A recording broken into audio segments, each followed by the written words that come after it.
Hello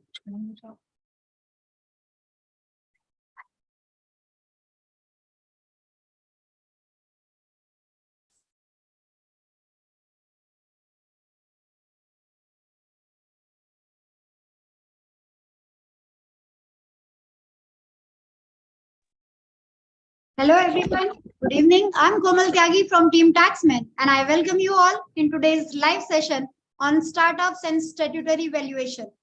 But before we proceed, I would like to provide a brief introduction to Taxmann. We are the leading publisher on tax and corporate laws in India, committed to delivering the most authentic and enriching experience to our users. Apart from in-print publications, we also maintain the largest and the most accurate database on the laws of India. Our goal is to simplify the research and compliance for the legal community. We hold ourselves to the highest standards of perfection, skill, and accuracy in everything we do, and our unwavering dedication to this vision has driven us to work tirelessly over the past 6 decades, providing innovative solutions that will help our clients grow their practice and take it to a new height. We have also developed and maintained the national website of the Income Tax Department with the assistance of our skilled technical team and the editorial.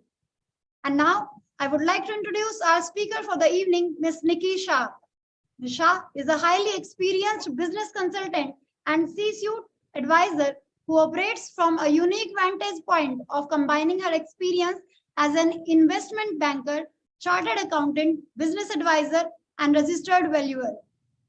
Her expertise include helping companies raise capital, getting their finances and compliances in order, and creating value in their businesses. She is also a passionate speaker, presenter, and a content creator, having spoken at various conferences and events. Her favorite topics include creating value from ideas and making companies investors ready. Before we begin, here are a few tips for the audience as well. Your mic will be on mute during the session. However, you can post your questions in the available chat box. Your questions will be answered by the speaker either during or after the session, and a copy of the presentation used in this webinar shall also be sent to you in email for your future references. Now, without further ado, I would request Ms. Shah to address the audience. Mic is yours, ma'am. Thank you. Thank you, Komal. Thanks for the wonderful beginning. And I would like to welcome everybody for today's session, which is on startups.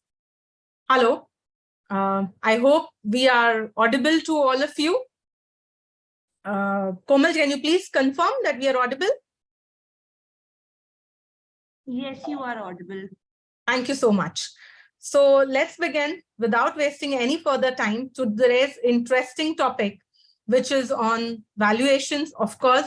And on top of it, we are talking today about startup and statutory valuations. When we speak of startups, there is an increase in the blood flow, or the veins starts popping up because we talk of startups, and that's the bubble or the talk of the town today.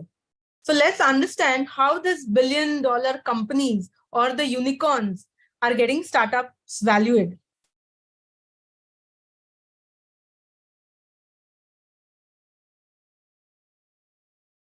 I would like to first understand how things are moving, and hence I would request all the participants, if you can go to Mentimeter or you can scan this code and check up as to who you are. So are you a startup? Are you a tax professional, a chartered accountant, a company secretary, a lawyer, or a registered valuer? Please let me know. So it will help me understand how do I take this presentation forward, so which will help me to get most benefit out of this 1 hour session. Can we just quickly take 30 seconds to a minute? You can either scan the code or you can enter on the menti.com slide and come back with the code.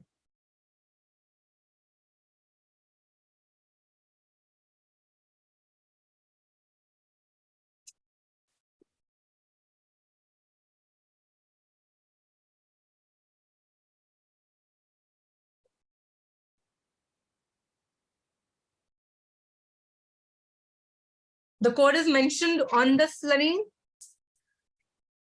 Thank you so much, people, for taking this short, very quick understanding of who we are, who are listening, who are our peers today.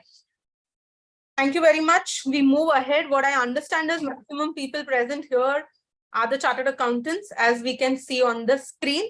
So accordingly, we'll take up the lecture for today. Okay, so how are we going to be planning? We'll be taking an understanding on what is valuation. As we said, there is a new trend in the business environment. If we would have been talking about this, say, not less than 10 or 15 years back, that was an era or an age wherein we were talking that entrepreneurs were talking about how they can create value in their business, how they can make more profit. But now we are saying that most of the entrepreneurs are talking about how do we create valuations in the business? How do we increase the valuation? And at the same time, the biggest paradox that we also see is the companies with the highest valuations are at most of the times having lower profits, or maybe even negligible or negative profits. So yes, that's the new trend which is being seen in the terms of business environment and in the way in the businesses are done. I would usually call it as the era from value to valuation. And now we are understanding how the changes are being brought in the business environment, in the statutory terms, and in the way the businesses are done. There is more in the number of serial entrepreneurs. Every entrepreneur, when they goes and tries to raise funds, the one of the quality feature that they would like to talk about in raising fund is that I am a serial entrepreneur. And then that comes that how the valuation are determined. Is it determined only by the numbers, or there is something beyond to it? Let's see about it in a second. But in the meanwhile, before I begin with entire stuff, I would like to quote one thing which we have heard, that beauty is in the eye of the beholder. I would say valuation is in the eye of the investors. That is true. Whatever we discuss today, whatever are the numbers of any particular company, whenever there is a true deal that is happening, what happens is the valuation that is determined is ultimately a negotiation between two parties, and the value that a buyer will see is the true value of an organization or about a company. What is a good valuation? So is it only a story, or is it only numbers? Because numbers, we heard that a lot of cases in a startup valuation, we would have seen that the numbers are 0 or negative. Then how does it add up to the value? That is where we see that, especially in case of a startup valuation, the good story has to be backed up by the numbers, or rather a numbers needs to be backed up by a good story. Now, what do you mean by a good story? You would have seen that Amazon or the likes of unicorns like Zomato or the others, all of these startups would have a very appealing story about how their startup is going to be adding value to the most of the people in the society, and hence are going to be taking a share of the earnings of each people. That is a good story that they share, even though they don't have good numbers today. That is what definitely adds up to their value. Right now, whatever we are talking are about the qualitative aspect of the valuation. And why we are taking it first is because we are talking about startup valuation. And hence, everything that we look beyond the number part of it, it is very important that we also look at the quality as well as the quantitative aspect of the valuation. And hence we say that whenever, as a professional, if we are valuing a company, and especially if it is a startup company, we need to give equal weightage to the numbers and at the same time the story that the entrepreneur is trying to build by giving the services through that startup company. Now, every company has got a different value at different life cycles or life stages of the company. Hence, it is very, very important that we understand the business life cycle at which a company is when we are doing the valuation of that company. So as a professional, let me tell you, there are around 4 stages in which a company is from a valuer's perspective. The first stage is at an idea stage. Now, the question is, say, for example, you come across an entrepreneur who says that, madam, I have a very good business idea, but is it into existence? The answer is no. He only has an idea which he feels can be generating a lot of revenue tomorrow. But at today, he does not have anything. He only has a business idea. Does it have a valuation at that stage? Yes. Even at that stage, the idea stage, a company can be valued when there is no revenue, when there is, at the same time, there is no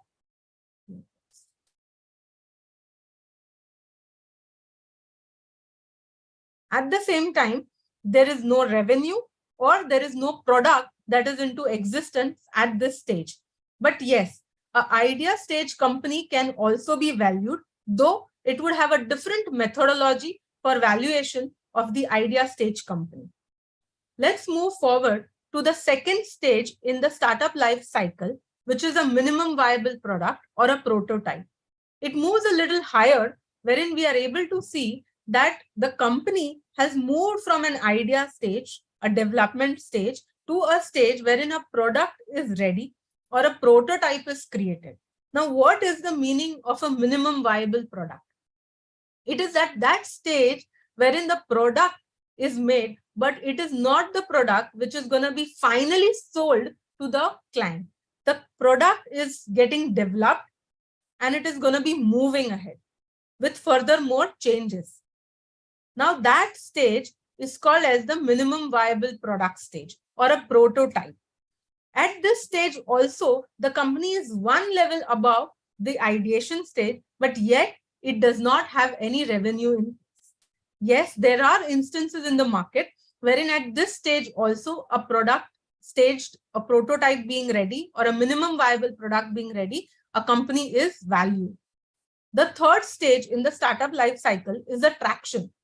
The idea has come to life, the product is created, and then there are early adopters. There is a traction which happens.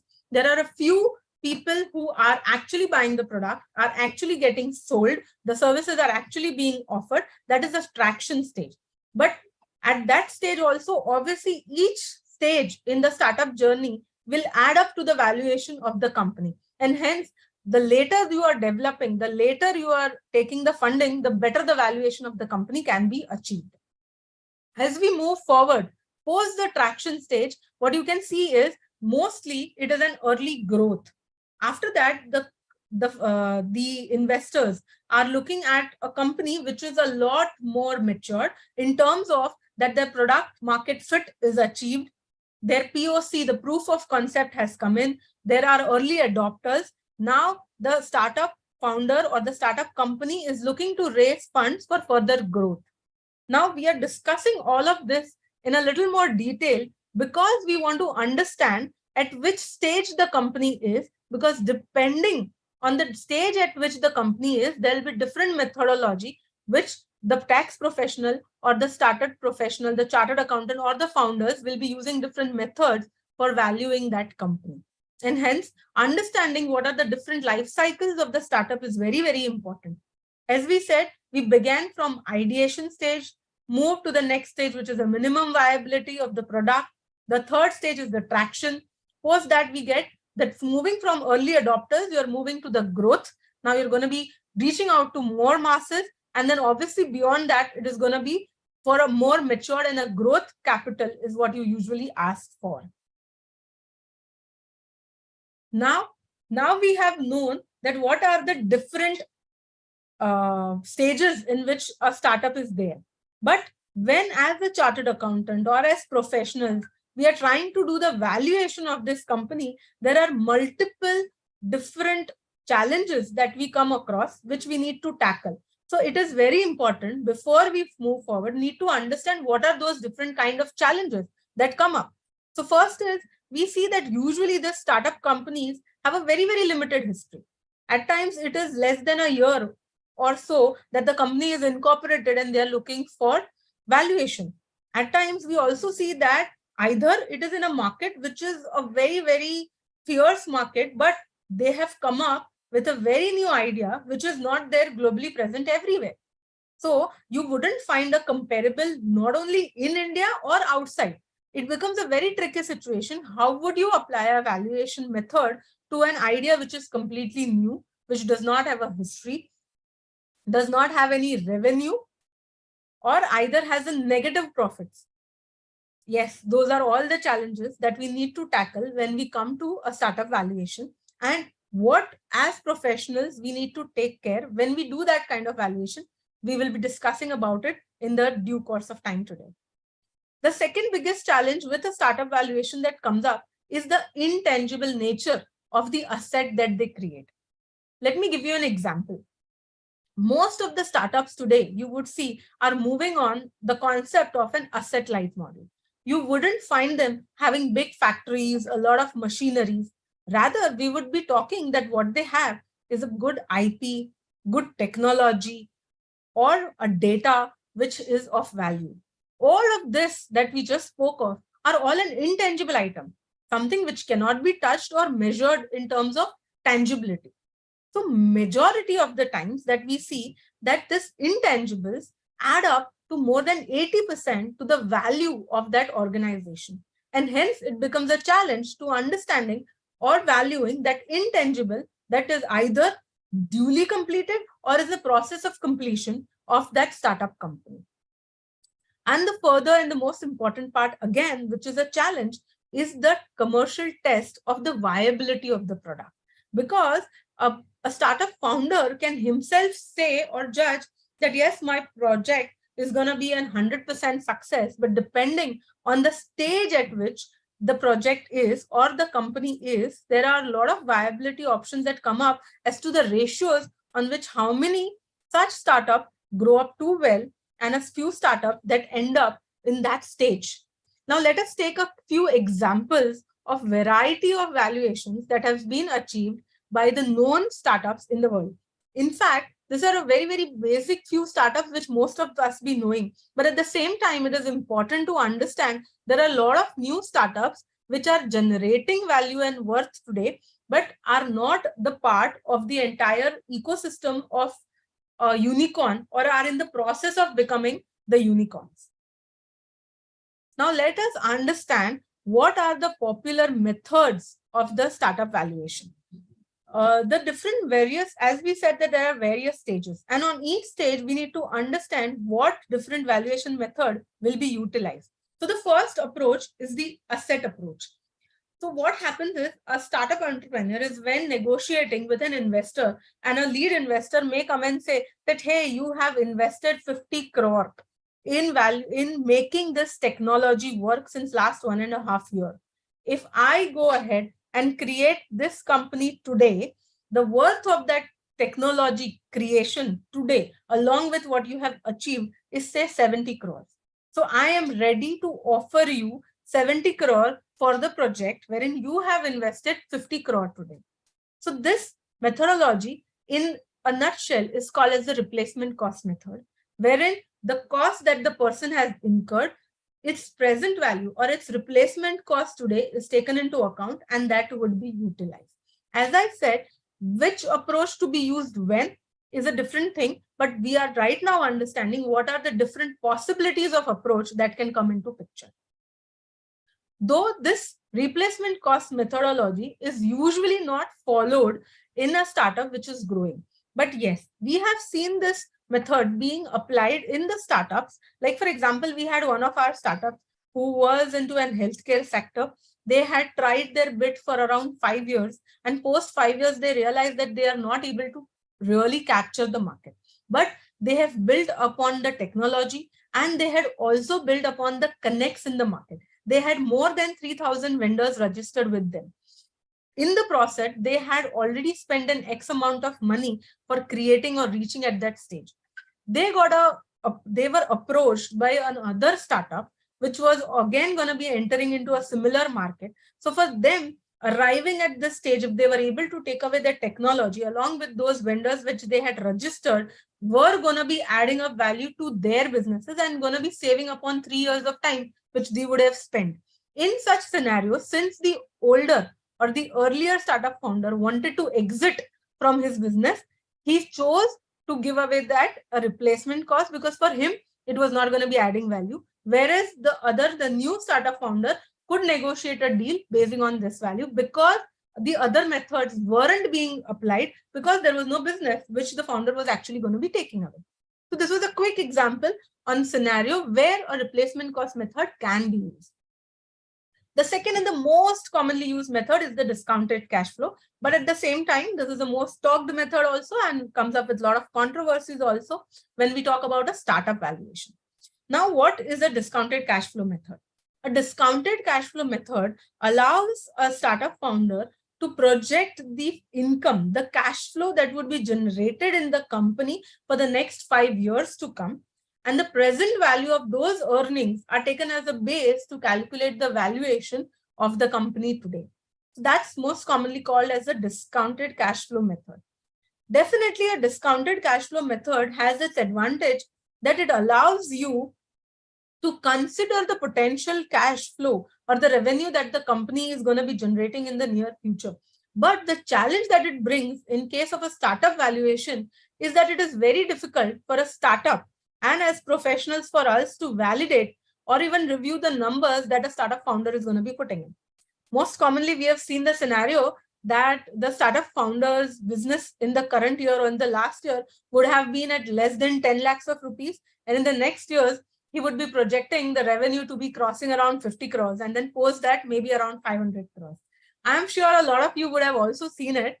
How many of you have seen this scenario? Can you just put a thumbs up in the chat box so that we know that, yes, this is the most common feature that all of us have seen, that the startup founder today is at a very, very less number and then would suddenly try and see that, yes, next year I'm going to be getting a lot more revenue. Yes, we are seeing a lot of thumbs up coming in. In such a scenario, the question would be that how would we be valuing that company and how we as professionals are supposed to take care of the validity of those numbers. Yes, in such scenarios, a discounted cash flow method becomes very, very tricky to use because the projected numbers does not have any base or does not have a history with which we can check it up. And hence, it is suggestible that in such scenario, we do not depend upon one methodology while doing a startup valuation, but use multiple approaches, and a weighted average balance of those multiple approaches should be used to arrive at a value. So the third approach is the market approach, a comparable companies approach, and the most favorite approach of the startup founders. In fact, we would have seen scenarios where startup founders would come to you with a valuation in their mind saying that, madam, मेरी जैसी company का transaction हुआ था और they have been valued at 5x or 50x of their revenue or of their profits, and hence this should be my valuation. I know today all the startup founders try and become valuation professionals or have the knowledge of it. और हमें ऐसा लगे हम हमारी दुकान बंद कर देते हैं. Why should we do it when they know all of it? But yes, that's the scenario today. That's how they're trying to raise funds for themselves. And so how do they overcome it? How do they apply it? So the method is the market approach or a comparable companies transaction approach. So what happens in this approach is that we do a comparable transaction. Let me give you an example. If we were supposed to do the valuation of Zomato, what we would go ahead and do in the market is check that which are companies which are comparable to Zomato. So Swiggy is into the business which is comparable to Zomato. So we would try and evaluate those comparable companies. They can also be listed companies which are into the same businesses. And we would also compare their turnovers, their business cycles, their profitability, the capital structure. Multiple parameters needs to be considered to make sure that they are comparable. If not, we need to make appropriate adjustments to arrive at the valuation based on a comparable method. We would arrive at the comparable companies and see how they are valued, and a similar multiple can be applied to your company whom you are doing the valuation for. A similar approach, but a little different perspective, is a comparable transactions method. Now, what we do in a comparable transaction method is that we identify a transaction. Like, for example, a particular company has recently raised funds via a transaction or sold shares. A majority stake sale or a minority stake sale is done by that company. Then the transactions valuation is done. What multiple was used as a valuation of during that transaction, that multiple is what we will use when we are doing the valuation of our company. That's the market approach, especially from the startup perspective. Now we move to the two other methods. One is the venture capital method or the Chicago method. What we do here is When we say a venture capital method, obviously the major investors in the startup journeys are called VCs, venture capitalists, but they are also called as venture capitalists. So what they do is they invest money in those companies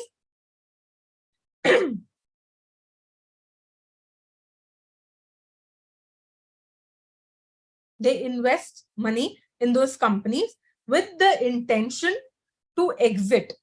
So when the VC, the venture capitalist, is entering into the company, they enter with a time horizon for 3 to 7 years.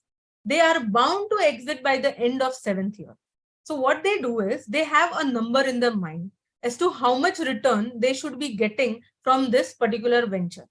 So they would invest, they would do a back calculation that if the company today I am entering, if I want to exit from this company, say at the end of 5 years, and I want an X return, what should be the valuation of that company at the time of exit? What would be the expected or the potential valuation of that company at the time of exit, depending on the business and the stage in which it is? Based on that, now they know that they are looking for, say, around 30 or 35% of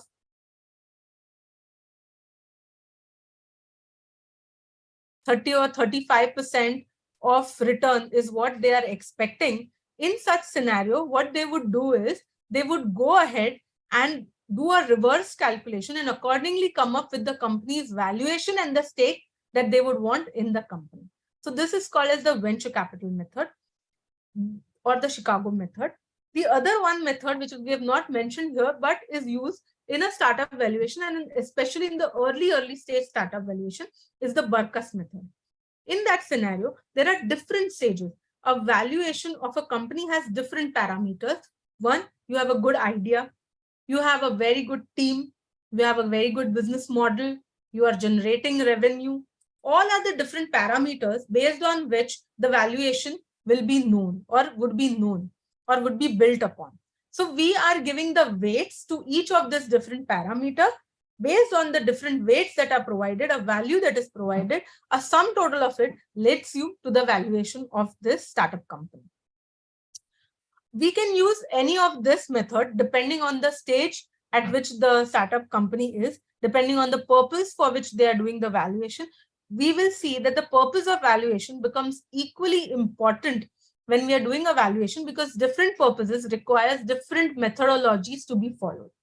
At times, we have also seen that a startup tries to do a valuation at different one method, but trying to use it in a different scenario. Like, for example, when we do a projection, we would see we have 3 scenarios, a base case scenario or a worst case scenario or a best case scenario. And a client would be wanting that I would want you to do 3 different terms or 3 different scenarios, apply weights to it and arrive at a valuation depending on the 3 terms. So these are different methodologies which we have to follow or which may follow depending on at which stage and what purpose.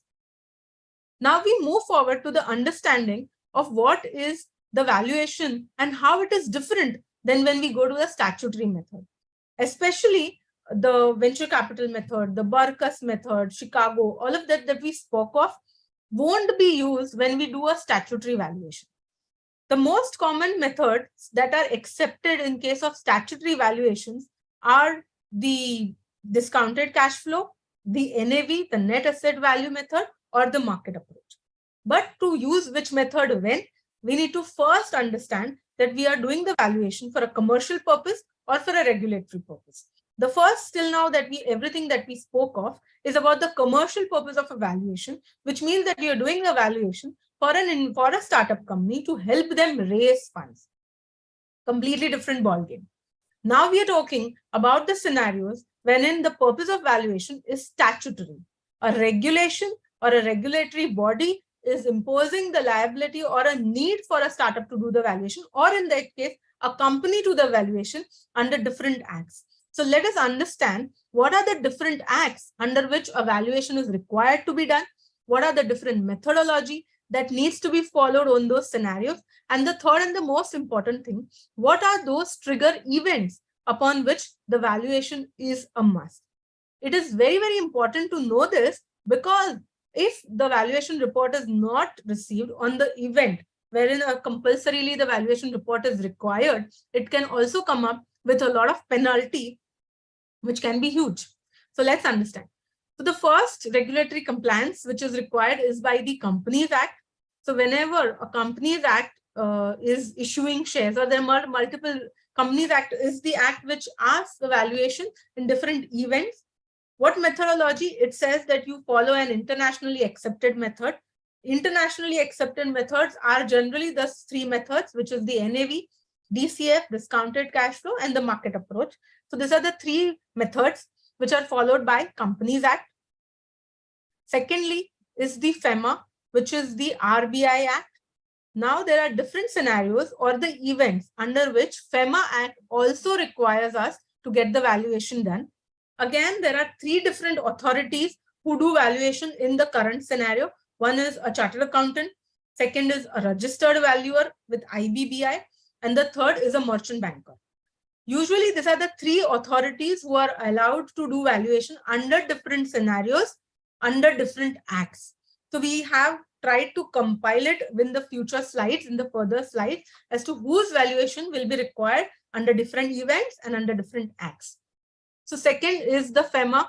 In the event of FEMA gets triggered, a valuation report is required, and that valuation report, the methodology that they have to follow is again an internationally accepted method. The third is the Income Tax Act. Even under the Income Tax Act, a chartered accountant or a merchant banker valuation report is required in the different scenarios. In fact, they have prescribed which methodology should be followed when you are doing the valuation under different events. Usually under FEMA or Companies Act, they have left the methodology, or even in IBC, they have left the methodology to be decided based upon the prudence and the knowledge of the valuer. But the Income Tax Act says, hey boss, I don't want you to think, I want you to follow what I say. So please use the methodology which I tell you in different scenarios, and we have to act, no choice. So the fourth one is the SEBI. So under SEBI, it also gives us guidelines. Again, it says follow as I say.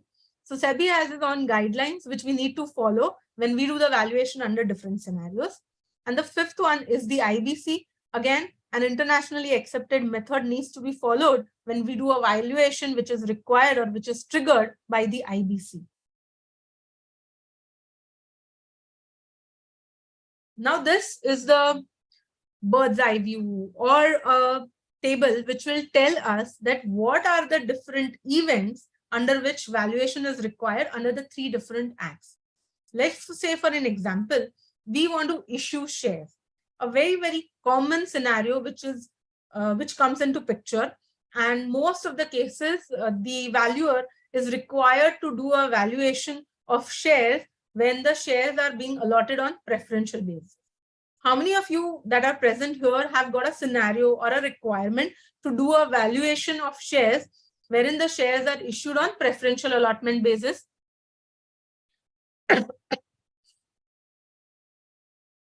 Can we have a thumbs up coming up for the people who have actually got the requirement to do a valuation on preferential allotment basis? Okay.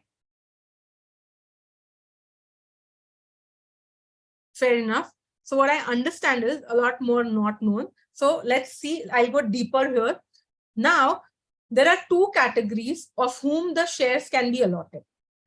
As per, if we go ahead and look at Companies Act and Income Tax Act, there is no major difference on whom the shares are being allotted. But when we look at from the FEMA perspective, there is a difference between whom the shares are being allotted. Say, for example, the preferential shares are being allotted to a non-resident.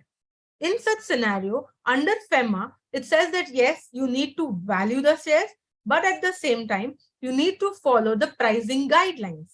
And the valuation, whatever after valuation, whichever method, which is, as I said, internationally accepted method, which is NAV, DCF, or market approach. Whichever method the valuer determines, and after that determination, they come up with a valuation. Under FEMA, it is very important that when an Indian company is issuing shares to a non-resident, the Indian FEMA law says, hey boss, अपना माल बाहर बेच रहे हो, महंगा बेचना, which means the pricing guideline says that you have to sell it at a price higher than the price which is determined by the valuer. So here, for example, we give a valuation report which is saying that the equity share value is 100 rupees.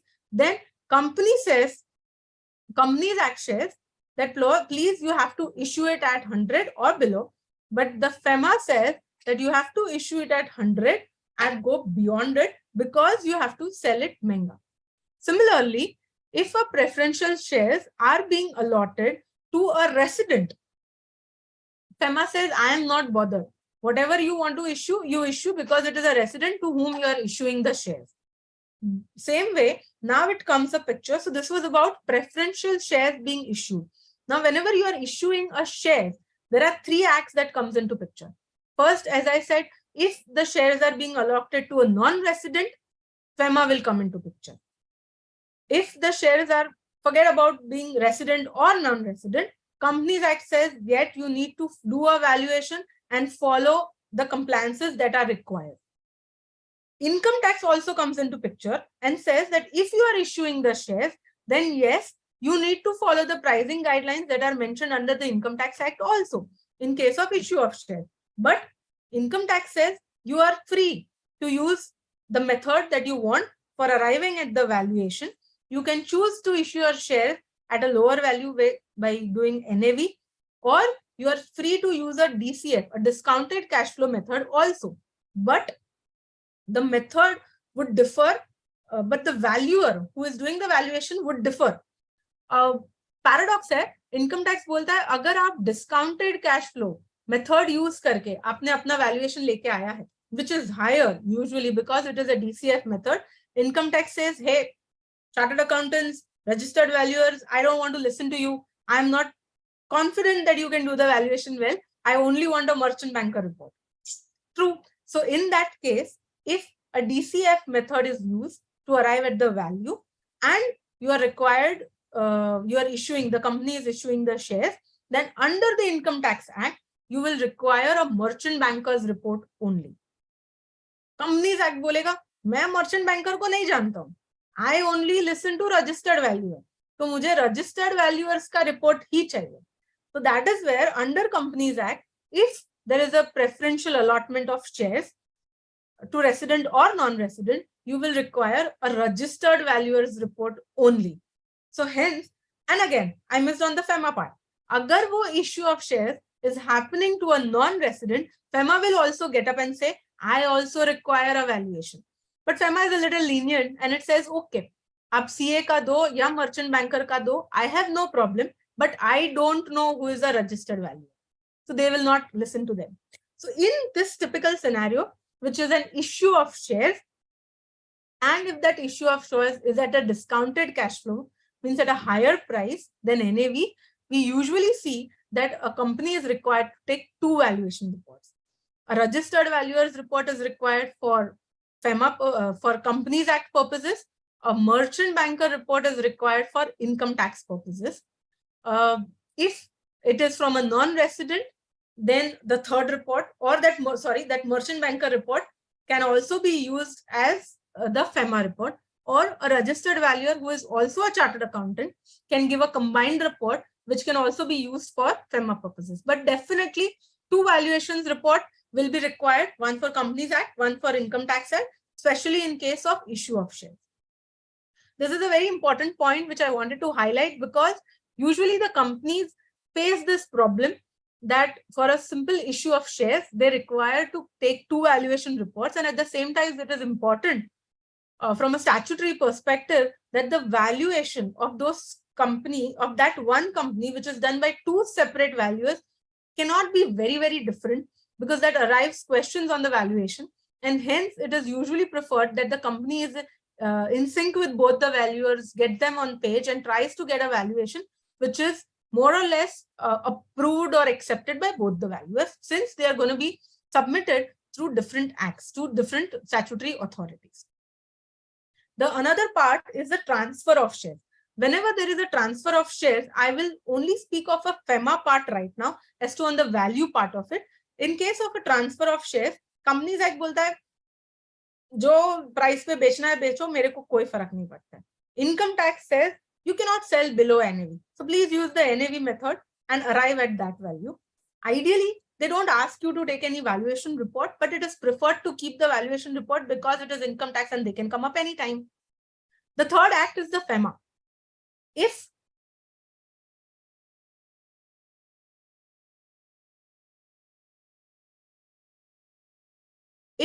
a resident is transferring shares to a non-resident, or vice versa, a non-resident is transferring shares to a resident, in such scenario, valuation as per FEMA is a must, and the pricing guidelines as to what rate the share transfer should take place needs to be followed as per the pricing guideline and as per the valuation report that is arrived.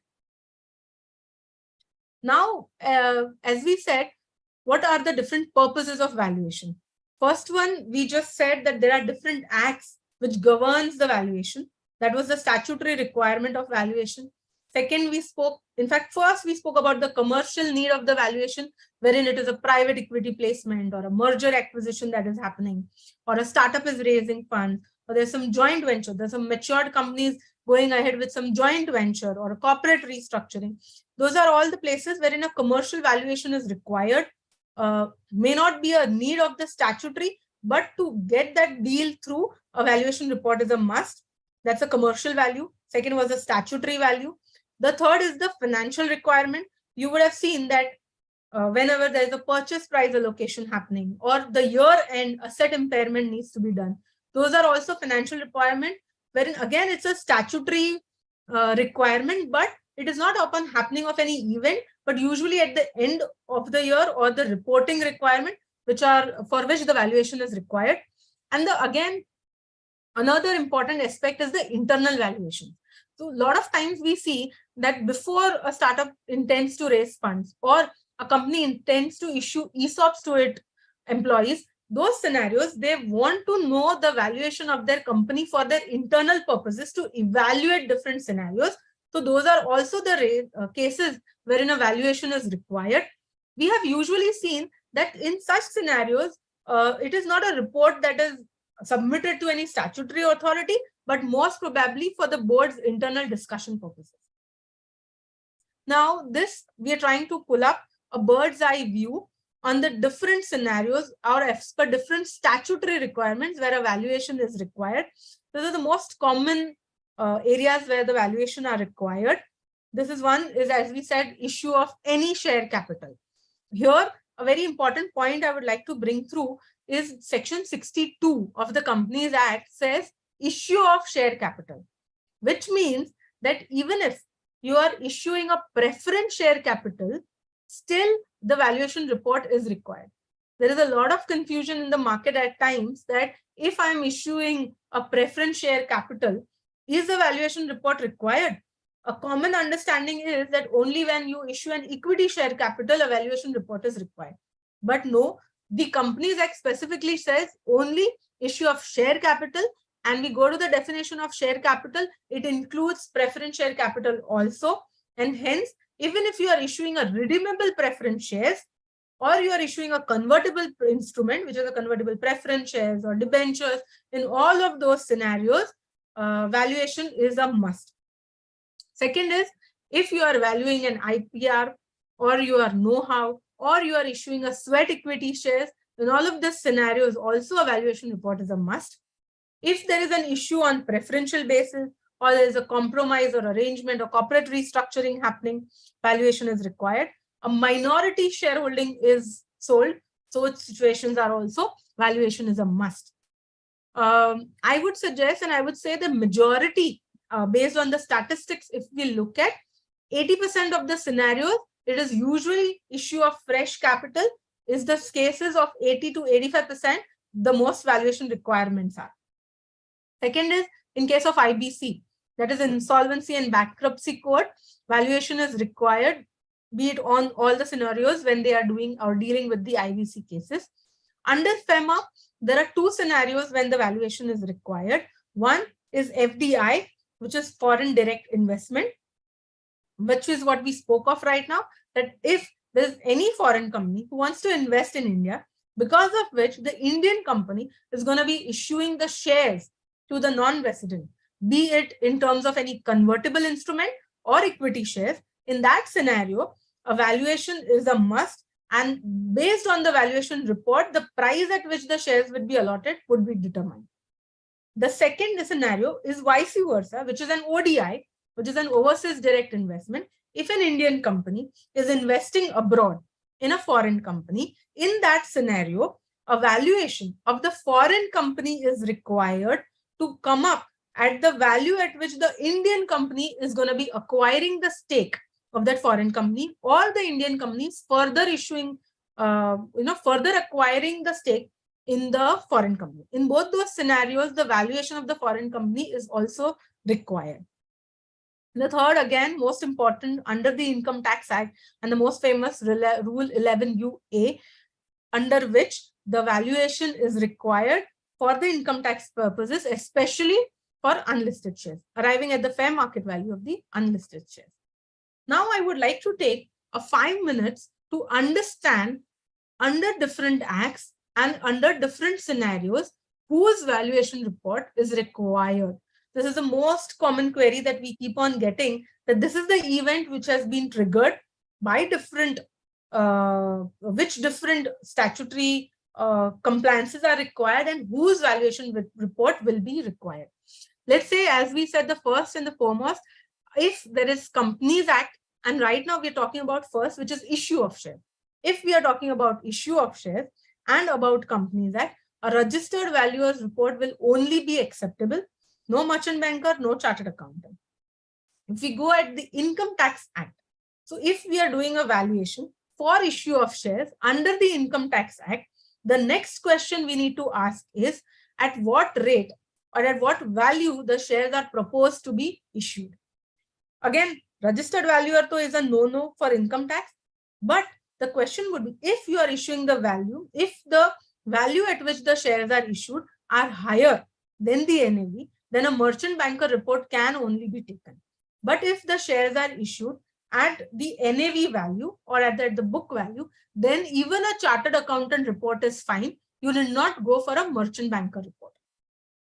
The third one is FEMA.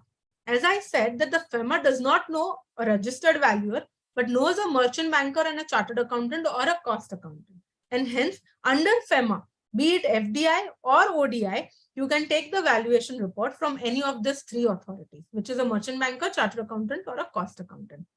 If we move to SEBI laws, the SEBI laws in different scenarios would accept registered valuer or may accept merchant bankers too. Then we move further to the transfer of shares.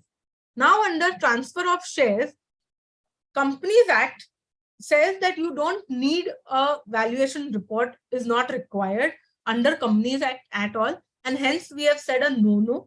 In fact, a lot of companies, even in case of transfer, prefer to keep a valuation report with them for safety's sake or for the board to know based on which they have arrived at the value and based on which they will go ahead and do the transaction.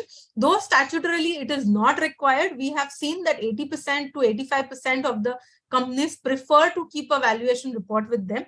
And since it is Companies Act they are looking at for as a backup, they prefer to take a registered valuer's report and keep as a safety. But it is important to know that under Companies Act, there is no provision which requires or which mandatorily requires that transaction to undertake the transaction, any valuation report.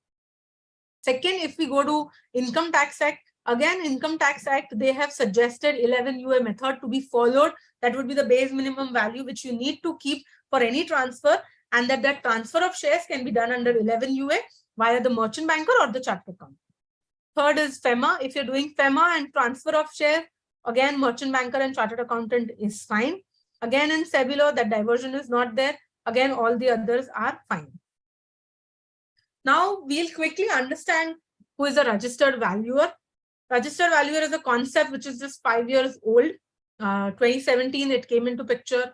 Right from 2018, 2019, it became a compulsion that from Companies Act perspective, only the individuals or the entity which are registered with the RVO as a registered valuer will be the people or the entity who can do the valuation under Companies Act. Now, since we have known, okay, we know which valuation is required, under what act, what or the different kinds of valuations we need to do, it is also important to understand what is the process which needs to be followed when we do a valuation. So the first thing which we need to ask the client and understand is, okay, which company we need to value? What is the stage of the company? What is the business and the nature, what the sector which is involved into, what is the business of that company, which is the valuation date. Now, there is a big difference between a valuation date and a report date. Like, for example, I can be doing a valuation today. So I can give a valuation report today, which is on 18th of April, but the valuation will be done of the company of a prior date, which is of, say, for example, 31st of March. So I will value a company as on 31st of March, and all the financials or the data that I'll be taking will be of that date, which is called as the valuation date, which is 31st of March. And the signing of the report will be done today, and hence it will be a report date, which is today. So we'll take a valuation base, a premise of the valuation date, collect the basis of the business, understand the nature and the sector, collect the financial information, past 3 years financials, projected financials of the company, try and apply which methodology should be applied to arrive at the valuation, and at the end come at the range of valuation that should be that is fair for this company depending upon the different method that you would follow. In a nutshell, we are trying to bring up here all the different valuation approaches and the methods that can be filed out. This is a bird's eye view for the valuation processes that we will be using. As we said, if you go with a market approach, if it is a listed company, very, very simple, you can use the market price of that listed company and that will become its value.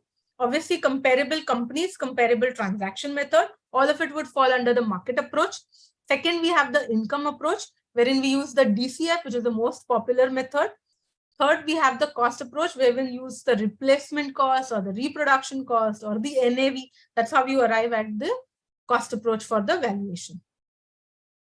Now, the last part, we will try and understand that if we again go back to the startup, what are the different multiples that can be used when we do the valuation of different startup companies which are into different businesses, or the multiples that are used in the scenario. Say, for example, the valuation multiple that is also widely used, and I'm sure a lot of you people would have seen Shark Tank, and the common scenario that they would be doing ahead is they would ask you, what is your revenue? And based on your last revenue, they will give you a multiple. So that is called the sales multiple or the revenue multiple. So say, for example, your revenue was 10 crores in the last financial year, and looking at the stage of your business, the investor or the shark feels that, okay, I should give you 3x, then 10 into 3x, that becomes 30 crores, becomes your valuation. Similar is what they do is when they do the EBITDA multiple, they ask you what is your profitability of the last year or the projected in this year. Based on a multiple of your EBITDA or your profit, they would give a multiple, and that is the EBITDA multiple or the profit multiple. That's all on the different methodologies that you follow when we do a startup valuation. I would like to invite you to join this group wherein we keep on sharing about our knowledge on tax, FEMA, valuations. We have also shared a link which we will definitely share in the chat box and with the presentation, wherein we are giving a snippet on different purposes or different acts in which the valuation is required in a one page, which can act as a ready reckoner for you to go back and take up on the applicability of valuation into different scenarios. I think now we are well within the time, and let's take it up further on what more questions we would like to take with the client, which the participants may be having. Over to you.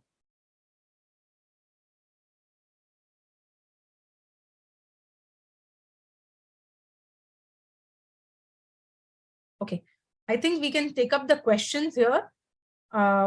What is the meaning of the term series A, B, C in the funding? So what happens is there are different stages that we discussed of valuations. And the series A, B, C are more startup companies which will be raising funds for the further growth.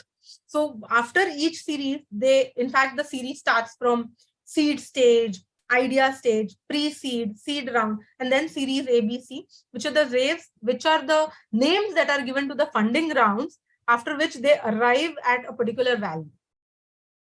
What happens when a comparable company is unlisted and we don't have any source to compare? Yes, if it is an unlisted company, we try and arrive at a nearby company.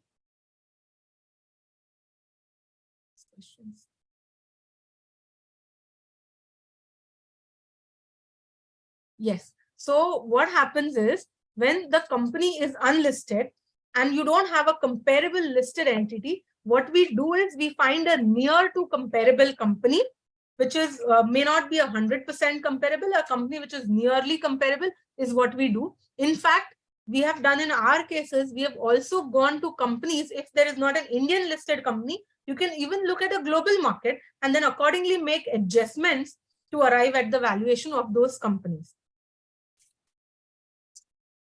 The question that is asked is 35% annual return or a total return in 7 years. Sir, I said these are venture capitalists or vultures. They will not accept 35% at the 7 year. I believe I would not also earn 35 and 7 years. Matlab kya 5%? Usse acha to main invest kar do into FDs or something. That will give me a better return. 35% is not a benchmark. It is a range that is followed. Usually anything between 25 to 35 is what they expect, but do not take this as a benchmark number, because depending on the stage of that VC also it depends, and depending upon the risk factor that they take, the multiple factors rather, it depends upon them. Can the valuation method explained for startups be used for existing companies also? Now, when you say existing companies, startup companies are also existing companies. If you're talking about matured companies, so DCF, NAV, market method can be used for matured companies also, growth-oriented companies also. Burkers and venture capitalists are usually the methods which are followed specifically for startup companies only. Is valuation required under ESOP? Yes, yes, yes. At the time of grant of ESOPs, valuation of ESOP is a must. That is a base which we use when we do the accounting for those ESOPs in the books of accounts, in the accounting standards. So yes, valuation of ESOP is a must, and the valuation of ESOP methodology is different than the valuation of equity shares because it is option pricing, and hence option pricing valuation methodology needs to be applied. For preferential issue under income tax, value cannot be more than fair value as well, considering 56(2)(7)(b). For preferential issue under income tax, value cannot be more than fair value. Yes, sir, income tax ka answer, I believe you should ask the tax person. He would be a better person to tell you. But yes, valuation methodology 11UA is what you have to follow to arrive at the value. Is valuation required for rights issue? Under in Companies Act, valuation is not required when you do the valuation for right issue. It is specifically required only for Section 62, which is specifically for preferential allotment only.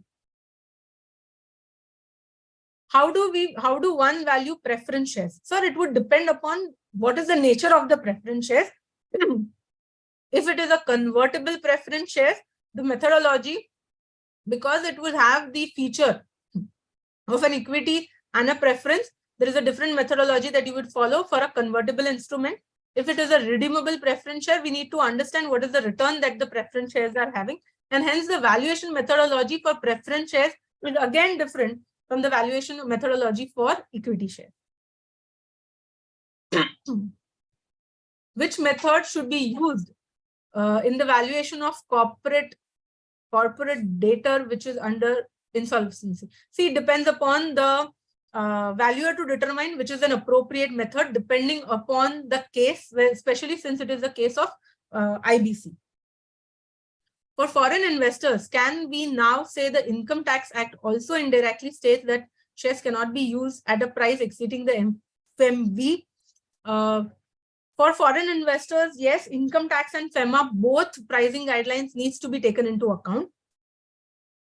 Whether valuation required under FEMA for ODI, if new subsidiary is being set up, if a new subsidiary is being set up and the Indian company is subscribing to the memorandum of the foreign subsidiary or the foreign JV. In that scenario, valuation is not required.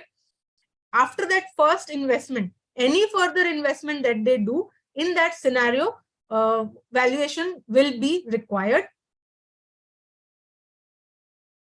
What is the difference in valuation when we value LLP? Yes, very, very important question here.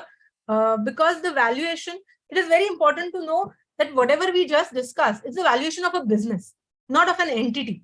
It can be a corporate, body corporate, it can be an LLP. So the valuation is done of a business, and hence the valuation would remain the same, irrespective it is an LLP or the company. How investors decide a multiple, 3x or 5x? That is a very, very important question. I think ज़्यादा Shark Tank देखिए, ज़्यादा startup से बात कीजिए, investors से बात कीजिए, depending on the stage. To answer in a थोड़ा सा humble way, there is different stages and different thumb rules in the market. Different sectors would also buy different multiples, and based on it, it is not possible to give a generic number. Okay, 5x of turnover or 5x of profit will be the valuation. Different sectors, depending on how they would perform, multiples are decided. Whether CA valuation report is required under 11 UA if the assessee company is using method other than DCF method. Sir, other than DCF method, कौन सी method? अगर NAV method आप use कर रहे हो, then go ahead and take a chartered accountant report, not a problem at all. Which method is more suitable? Sir, if you would have given your name, it would be good. That is why you are a valuer. And that is why we go to a professional, because which method is more suitable would depend upon whatever I just spoke for on. You'll have to look at the different sector, industry, the stage at which it is. All the other parameters beyond the numbers will help us determine which is the method which is more suitable for the valuation. I hope that 1 hour session that we took could be of value to understand which is the most suitable method. How to calculate equity per share in case of LLP. So you won't have a share. It will be the profit or the percentage holding that each LLP holds. So whatever is the value of the business becomes the value of the LLP. That is the 100% value of the LLP. Suppose that you apply 1 share, 1%, that is how it will go ahead and do it. Now we go ahead and say that the next question is, how is the cash burning companies achieve this much valuation? Oh, that's the most interesting topic. How does cash burning companies achieve this much valuation? So as I began my conversation, and I'm happy to take this as the last question maybe, because as I said that we began from the era of value to the era of valuation, wherein earlier the companies used to feel that more the profit, lower the cash burns, more the profit, more our companies would be worth because we're adding value to the people. But the scenarios have changed. Today, the people are seeing as I don't want to waste 3 years and then acquire that many customers and serve them. Today, the idea that they're trying to pull up is, let me raise funds, let me acquire the customers first. And once we have acquired those customers, I will like to serve them. If I have to burn the cash, there is a concept which is called as lifetime value of the customers, which is a role which is played in increasing the valuation of these companies, a very different topic altogether. But there is a different scenario which they try to bring into picture. And through that scenario, the value is created even in the cash burning companies. Though I would like to bring that up, that now the bubble of the startup is trying to get more matured. A lot more investors and the companies have become more prudent as to understanding that even after the cash burns, how much sustainability are the startups bringing to the table. Today, it is very, very sad to see that out of 10 startups, hardly 3 startups go beyond 1 or 2 years. More than 5 to 6 startups are dying even in the first year itself. So hence, it is important that we bring sustainability to the startup world, which can only be brought upon after this cash burns are reduced. So yes, I believe that we are seeing that stage of transition wherein soon the startups will achieve a balance between fast growth and sustainability. which will help more and more investors to trust the startup market and start investing more and more money, which will help further growth of the startup world, or rather of all the companies to a greater extent. I hope that answers the question. E-booklet link is not working. I'm very sorry. We'll try and share it separately too. How much amount can be deducted from the sundry data amount which are outstanding in the last 3 years? This is CAC for company insured. Yes, sure. The PPT, as the Taxmann guys had promised, that the PPT will definitely be shared with you. Along with the PPT, we will also share across the material and the link to the one-pager note, which will act as a ready reckoner for you in any of the future valuation assignments or valuation requirements. Over to you, Komal. I believe we have answered most of the questions and would be happy to take up any further questions that may come in. You can get in touch with us via the Taxmann team or separately too. Thank you so much. Thank you, ma'am. Thank you so much. I really wish to extend my sincerest thanks for your outstanding presentation. Your clear and concise explanation of the subject matter was truly exceptional, and I greatly appreciated the effort you put into making this session a success. I would also like to express my thanks to the participants for their cooperation and active participation in the session. Your valuable contribution is a vital component, and we could not have done it without you. Although ma'am has tried to address most of the queries raised during this session, please do not hesitate to send any additional questions in writing to sales@taxmann.com. Thank you all once again. We shall soon be back with another vital topic. Till then, stay safe and have a great time. Bye-bye. Thank you so much, everybody. Thank you for the patient hearing. Bye.